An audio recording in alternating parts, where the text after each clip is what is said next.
Hello, and welcome to this week's edition of Tax in 10 with me, Rachel de Souza, and Andrew Robbins. We are both tax partners in RSM's London office and have a wealth of experience in dealing with a wide range of private client matters. Your feedback is valuable to us, so do keep it coming, especially if you have thoughts on any topics you would like us to cover. Right, Rachel, this week I want to talk about dodgy tax avoidance. Oh no, you haven't come up with yet another whizzy idea, have you? Certainly not. And anyway, when I do it, it's tax planning. When you do it, it's tax avoidance. And when somebody else does it, it's evasion. Now, today I want to talk about HMRC Spotlight 61 and what that might mean. Oh, okay. Before we go any further, I think we need to explain that HMRC has not got a sideline into discos or something else. Spotlight is a series of ad hoc bulletins issued broadly whenever HMRC wishes to make the public aware of tax schemes or other things that are similar that it thinks don't work. Exactly. And Spotlight 61 concentrates on 3 recent tax cases, which were all related to a similar tax scheme. The exact details don't matter, mainly because the court said the scheme didn't work anyway. But it's worth understanding the context a little bit. So in the Spotlight 61 cases, the idea was that a company made a payment to a trust and claimed tax relief on the payment it made. The trust then made a loan to the shareholders and it claimed that that loan was tax-free. So the overall effect was meant to be that money came out of the company and into the hands of the shareholder with no tax and in fact a reduction in the company's tax bill. Now, in order to work, the planning relied on some really quite nice, quite clever technical interpretations. But it failed in effect because the court just applied common sense. So what the courts did was to say, you need to look at the big picture. And the overall, the effect of the scheme was at one end, you've got money in the company, and the other end, you've got money in the pocket of the shareholder. So for tax purposes, that was either a dividend or it was a payment of salary or bonus. And in either case, it's taxable in the shareholder's hands. Okay. But the first thing that strikes me about this is that these schemes are still actually being sold. I mean, obviously, these particular schemes we're talking about must have been implemented 2 or 3 years ago now, which is why they've just reached records. But HMRC has only recently introduced new penalties for promoters of new schemes, so they must still see this as a live issue.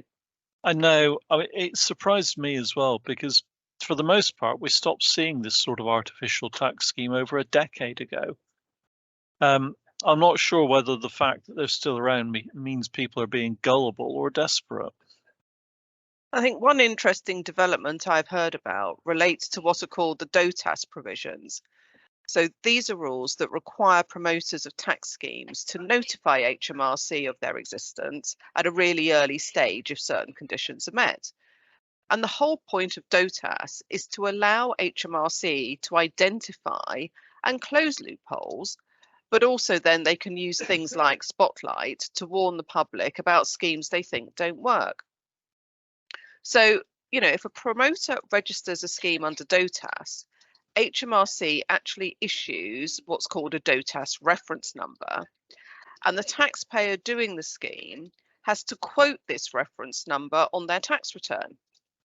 So, of course, the idea here is that it immediately warns HMRC, well, I'm going to say it, there's something dodgy is going on, so that HMRC can immediately pick it up and put it under inquiry or challenge it. Yeah. Cheekily, though, it seems some of promoters have been suggesting that a DOTAS number is a good thing, effectively implying that being registered with HMRC amounts to government approval rather than the reality that, it says the scheme is highly likely to be challenged. Cheeky is an understatement, I think. And this all begs the question as to why anybody would do one of these schemes today in the first place. HMRC have got a really high success rate in the courts, and the general public mood isn't favourable to perceived tax dodgers either. So, why get involved?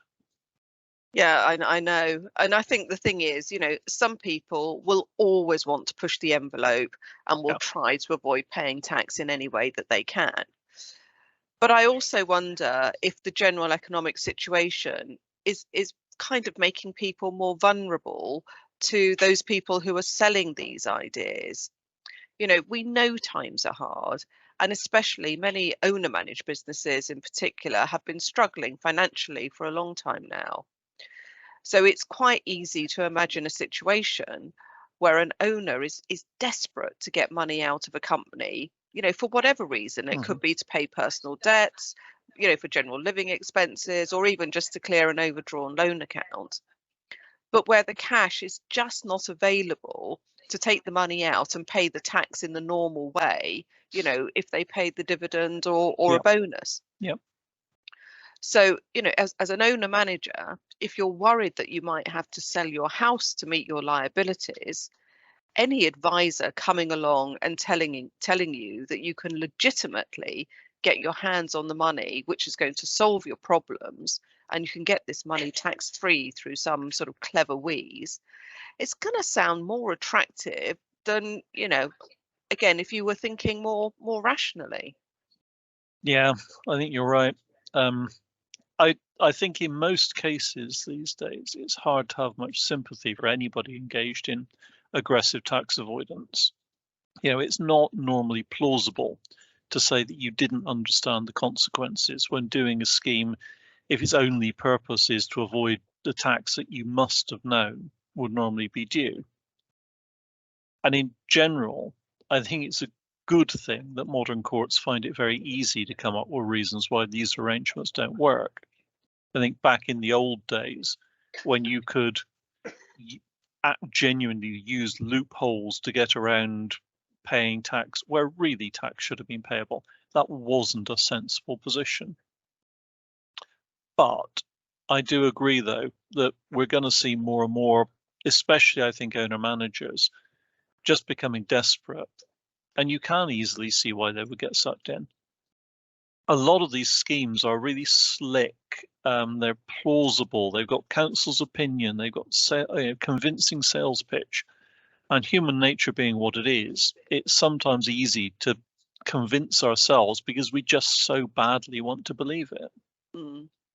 And really, the moral here is very much, if it looks too good to be true, it probably is.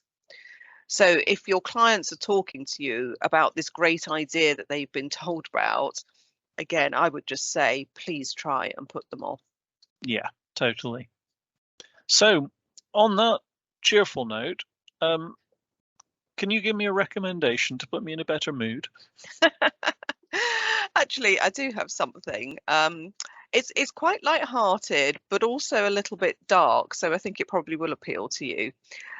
Again, I'm afraid it's Netflix, so it's another new series on Netflix, and it's called Wednesday. Anybody who is familiar with the Addams families will need no further introduction. But for anybody who doesn't know about the Addams family, Wednesday is the sort of rather glum daughter of Morticia and Gomez. It's really worth a watch. It's a series. It's, each episode is whatever it is, 45 minutes, an hour long. I'm really enjoying it. It's great. It's fun, and it's got that nice bit of darkness about it as well. I have to say, you gave me a sneak preview of this the other day, and I've watched the first episode, and I do agree. It's very sort of laugh out loud funny in a couple of places and very gothic. It's Tim Burton directing it, and it's exactly what you expect. So yes, I heartily agree. Great. Well, on that note, thank you all for listening. Please do let us have your comments and feedback. And as a reminder, we can be contacted at rachel.d'Souza@rsmuk.com and andrew.robbins@rsmuk.com. Until next time, bye. Bye.